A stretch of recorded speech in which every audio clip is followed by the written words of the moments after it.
Hello student, welcome to Study World for all. आज हम इस वीडियो में विप्लव गायन कविता के प्रश्न उत्तर करेंगे जो कि बालकृष्ण शर्मा नवीन के द्वारा लिखा गया है। शुरुआत करते हैं बहुविकल्पीय प्रश्न से। तो पहला क्वेश्चन है, विप्लव गायन कविता के रचयिता कौन है? तो विप्लव गायन कविता के रचयिता हैं बालकृष्ण शर्मा नवीन। तो इसका करेक्ट जो आंसर होगा ख ऑप्शन। दूसरा क्वेश्चन है, कवि अन्य कवियों से क्या आह्वान करता है?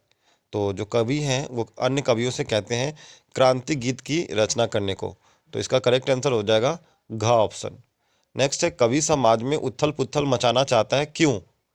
तो कवि जो है समाज में उथल पुथल मचाना चाहते हैं क्योंकि समाज में जो है फैली जड़ता भगाने के लिए, मतलब यहाँ पे कई तरह के कुरीतियाँ हैं, उनको भगाने के लिए ये उथल पुथल मचाना चाहते हैं। नेक्स्ट प्रश्न है क्वेश्चन नंबर 4, एक हिलोर इधर से आए एक हिलोर उधर से आए। यहाँ पे हमें पता है कि ये पंक्ति की लाइन है। तो यहाँ पे जो हिलोर वर्ड हुआ है यानी हिलोर शब्द जो यूज़ हुआ है, यहाँ किस हिलोर की बात कही गई है?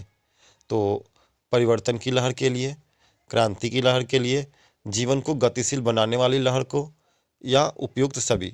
तो जो इसका करेक्ट आंसर हो जाएगा उपयुक्त सभी। ठीक है, अब बात करते हैं अगले प्रश्न की। कवि की वीणा में कैसी चिंगारियां आ बैठी? तो कवि की जो वीणा थी उसमें क्रांति की चिंगारियां आ बैठी। तो इसका करेक्ट आंसर हो जाएगा ऑप्शन ग। नेक्स्ट बात करते हैं क्वेश्चन नंबर 6, यहाँ वीणा किसका प्रतीक है?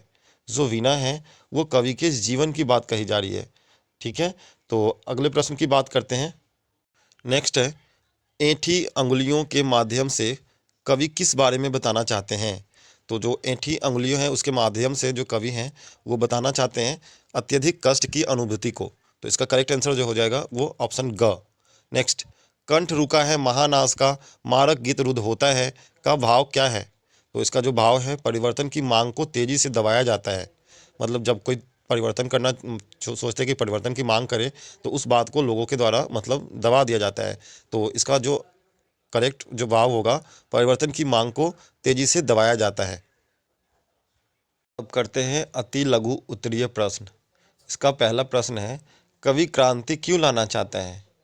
तो कवि जो है मानव जाति के विकास के रास्ते में उत्पन्न अवरोधों को दूर करने के लिए, जितने भी अवरोध आ रहे हैं मतलब इसमें रुकावट आ रहे हैं, तो उनको दूर करने के लिए क्रांति लाना चाहते हैं, जिससे कि समाज में क्या होगा, व्याप्त जड़ता जो होती हैं वो सारे के सारे दूर हो जाए।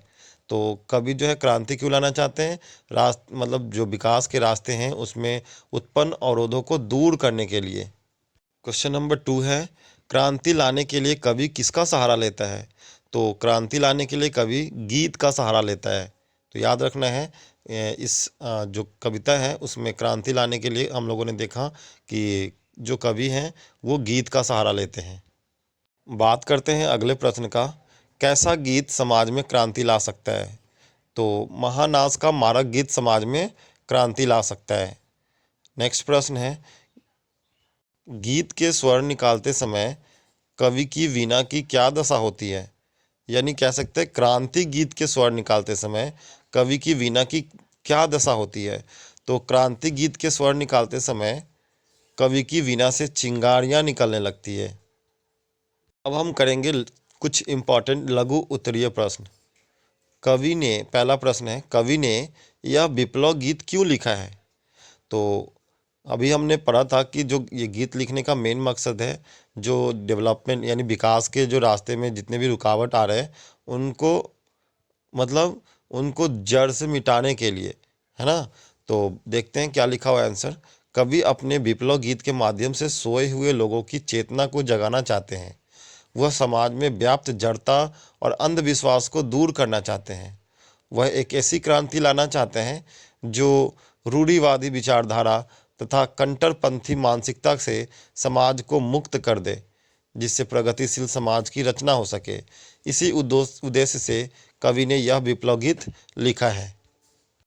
अगला प्रश्न है, वीणा से स्वर निकालते समय क्या होता है? अर्थ स्पष्ट करें।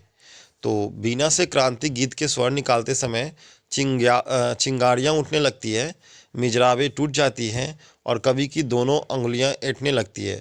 इसका अर्थ यह है कि जब भी कोई व्यक्ति या समाज क्रांति की आवाज़ उठाने की शुरुआत करता है तो उसके दमन के प्रयास भी होने लगते हैं।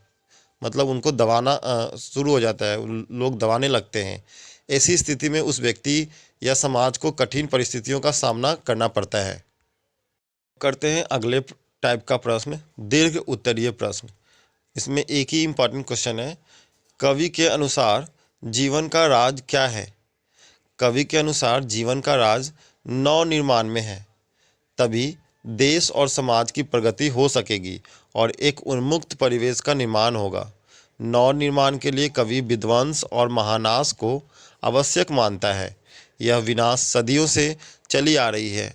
रूढ़िवादी मानसिकता, जड़ता तथा अंधविश्वास को काटकर दूर फेंक देगा। सारे अवरोध समाप्त हो जाएंगे। नए सृजन तथा नए राष्ट्र निर्माण का रास्ता साफ हो जाएगा।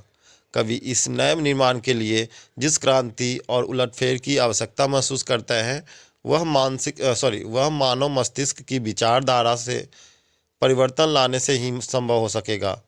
इसके लिए क्रांति की एक चिंगारी जलाने मात्र की ही जरूरत है। तो कवि के अनुसार जीवन का राज यानी जीवन का रहस्य यही था।